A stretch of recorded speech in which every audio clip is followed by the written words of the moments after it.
নমস্কার বন্ধুরা, নুপুরের সাথে রান্নাঘরে আপনাদের সবাইকে স্বাগত। আজকে আমি একটা নতুন ধরনের ফিশ রোল করে দেখাবো। তো ফিশ রোল করতে আমার যে উপকরণ লাগছে সেগুলো দেখে নেন কী কী।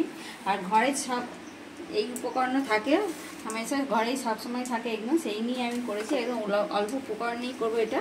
আর আমি এখানে ওই কাতলা মাছের পেটি নিয়ে নিয়েছি, এই যে এখানে কাটা কাতলা মাছের পেটি নিয়ে আমি রেখে দিয়েছি বাটিতে, এখন কিছু মাখাইনি। তাই আমি এখানে একটু জল বসিয়ে দেবো আগে। আর এখানে জলটা বসিয়ে দিচ্ছি বাটিতে অল্প করে। আর যে মাছটা আমি এখানে পেটি মাছটা নিয়েছি, এই জলের মধ্যে আমি দিয়ে দেবো পেটি মাছ কটা। এই জলের মধ্যে দিয়ে দিচ্ছি সব পেটি মাছ কটা। একটুখানি সামান্য সিদ্ধ করে নিতে হবে, যে মাছের যে কাঁচা গন্ধটা যেন চলে যায়। সিদ্ধ করতে দিয়ে দিচ্ছি। এবার এর মধ্যে কিছু উপকরণ দিয়ে দেবো একটু। এর মধ্যে অল্প করে নুন দিয়ে দিচ্ছি, এবার দুটো লেবু আমি কেটে নিয়েছি পিস করে, লেবুর রস একটুখানি দিয়ে দেবো, যে মাছের যে আঁশটানের গন্ধটা সেটা চলে যাবে লেবুর রসটা দিলে। লেবুর রসটা দিয়ে দিচ্ছি এতে। আমি এখানে 2 পিসের মতো লেবু নিয়েছি।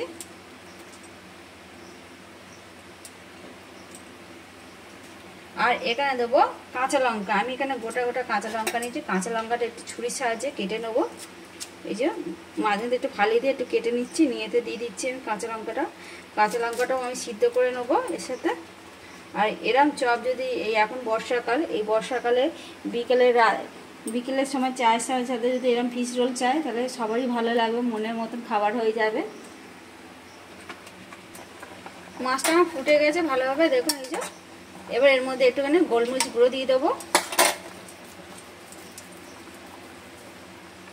এই গোলমরিচ আর লঙ্কা আর লেবু রস দিয়ে মাছ সিদ্ধ করে নিলে মাছের যে কাঁচা গন্ধটা ছাড়বে না, আর মাছের এই ভেতরে সেন্টটাও খুব সুন্দর লাগবে। তো এরমভাবে বাড়িতে অবশ্যই যখন আপনারা কোনো কুচি চপ করবে, মাছের চপ এরমভাবে সিদ্ধ করে নেবে, চপটাও খেতে ভালো লাগবে আর মাছটাও টেস্টি হবে। এই মাছটা সিদ্ধ হতে হতে আমি আলুটা একটুখানি মাখিয়ে নেবো হাতের সাহায্যে। তো কটা আমি এখানে আলু সিদ্ধ নিয়ে নিয়েছি। আলু সিদ্ধটা একটু হাত দিয়ে ভালো করে ম্যাশ করে নেবো একটু।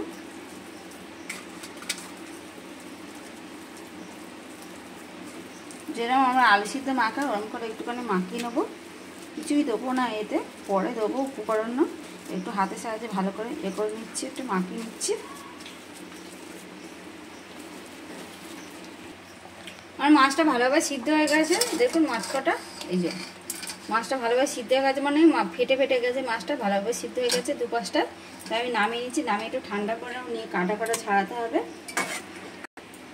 আমি মাছে কাঁটা বেছে নিয়েছি, ঠান্ডা হয়ে যেতে কাঁটা বেছে নিয়েছি ভালোভাবে। এই যে সব কাঁটা দেখুন বাদ দিয়ে দিয়েছি, এই পাশে রেখে দিয়েছি কাঁটা। ওটা হাত দিয়ে একটু ভালো করে দেখে নিতে হবে কাঁটাটা আছে কি, একটু ভালো করে একবার দেখে নেবেন। কাঁটা যদি থাকলে আবার বেছে ভালো করে ফেলে দেবেন কাঁটা, নাহলে গলায় পড়লে আবার বিপরে শেষ থাকবে না। তা আমি যে কাঁচা লঙ্কা কটা যে মাছের সাথে সিদ্ধ করতে দিয়েছিলাম, সেই কাঁচা লঙ্কা কটাও আমি মাছের সাথে একটু মাখিয়ে নেবো। এটা একটু ভালো করে মাখিয়ে নেবো, নিলে মাছটা ঝাল হবে, খেতেও ভালো লাগবে তাহলে। তো এই লঙ্কা কটা ভালো করে আমি মাখিয়ে নিচ্ছি। আমি কুচি আর লঙ্কা দেবো না, এই সিদ্ধ লঙ্কাটাই দেবো। আর এই সিদ্ধ লঙ্কাটা দিলে বেশি টেস্টি হবে খেতে তাহলে চপটা। এই যে মাখিয়ে রেখে দিয়েছি লঙ্কাটা এখানটা পাশে। এবার আমি এখানে কড়াও বসিয়ে দিচ্ছি গরম করতে। কড়াইয়ের মধ্যে আমি তেল দিয়ে দেবো একটু। তেল দিয়ে পুরটা তৈরি করতে হবে ভালোভাবে। আমি এখানে সাদা তেলে পুরটা তৈরি করব। তা তেলটা আমি দিয়ে দিচ্ছি এখানটা। আমি এখানে সাদা তেল দিয়ে দিয়েছি। সাদা তেলটা ভালো করে গরম হয়ে যায়। আমার তেলটা ভালোভাবে গরম হয়ে গেছে। আমি তেলের মধ্যে কিছু মশলা দিয়ে দেবো। আমি এখানে পেঁয়াজ আর রসুন বাটা নিয়েছি, সেটা আমি আগে তেলে দিয়ে দিচ্ছি। তেলে দিয়ে দিচ্ছি ভালো করে। রসুন আর পেঁয়াজটা ভালো করে ভেজে নেবো। তো অল্প করে একটু নুন দিয়ে দিচ্ছি, নাহলে মশলাটা ছিটকাবে না তাহলে। আর নুনটা দিলে তো অল্প করে নুনটা দিয়ে দিচ্ছি, দিয়ে একটু ভালো করে ভেজে নেবো মশলাটা।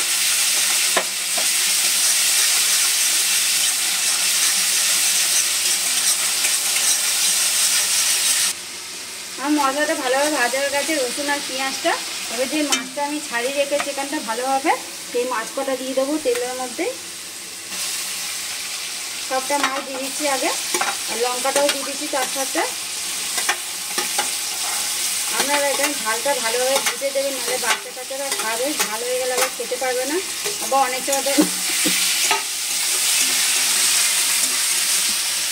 মাছটা ভালো করে ভেজে নিচ্ছি আগে।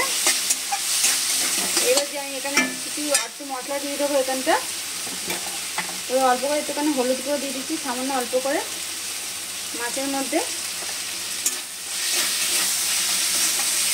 একটুখানি গরম মশলা গুঁড়ো দিয়ে দিচ্ছি মাছে।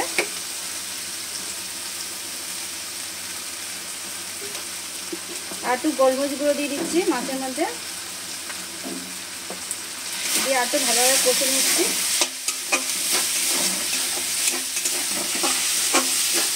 এখানে যে আলু সিদ্ধটা আমি মাখিয়ে রেখেছিলাম সেই আলু সিদ্ধটাও দিয়ে দেবো এতে এবার তুলে।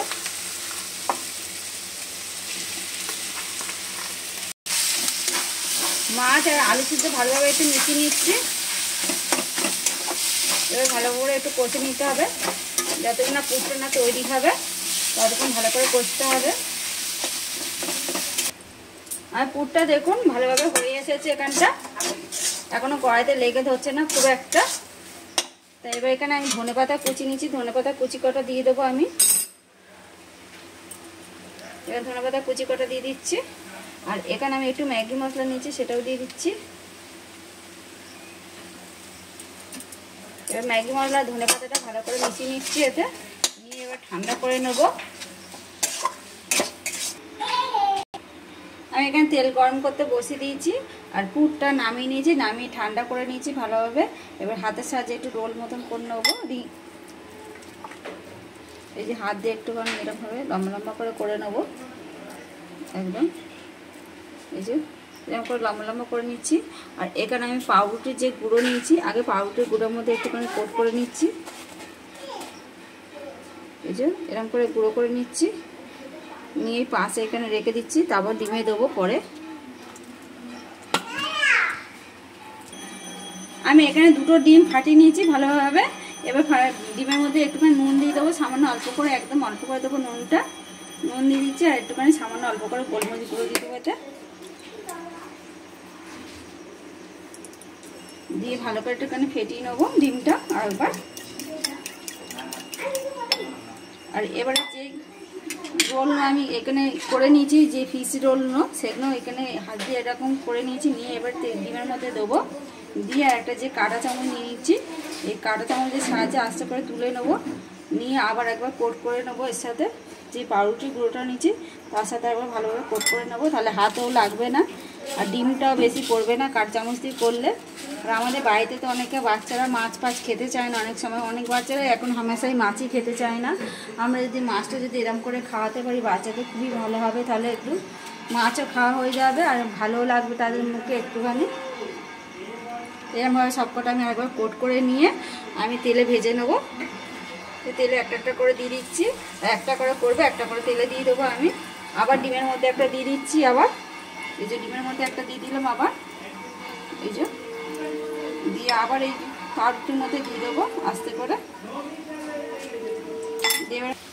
আমি সব কটা গড়ে আর ভালো করে তেলে ভেজে দিয়ে দিয়েছিলাম। তেলে দেখুন ভাজা হয়ে গেছে, এই যে লাল লাল করে ভেজে নিয়েছি। এবার একটা প্লেটে করে তুলে নিচ্ছি, নিয়ে সাজিয়ে তারপরে আপনাদের দেখাবো। সব কটা তুলে নিচ্ছি আগে একটা প্লেটের মধ্যে।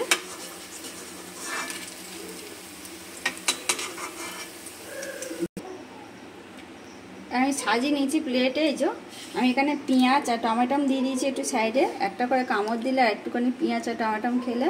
আর এখানে আমি দু রকম সস নিয়ে নিয়েছি, এখানে নিয়েছি ধনেপাতা একটা চাটনি করে নিয়েছি সেটা দিয়েছি, আর এখানে নিয়েছি টমেটোম সস নিয়েছি। যে যেটা ভালো লাগবে সেটাই দেবেন আপনারা। তা আমার যদি এই ফিশ রোলটা যদি আপনাদের ভালো লাগে অবশ্যই কমেন্ট করে জানাবেন, আর ভালো লাগলে লাইক শেয়ার করে দেবেন। আর এরকম নতুন নতুন রেসিপি পেতে আমার যদি সাবস্ক্রাইব করে পাশে একটা বেল আইকনটি প্রেস করে দেবেন। আবার নতুন রেসিপি নিয়ে পরের ভিডিওতে দেখা হবে।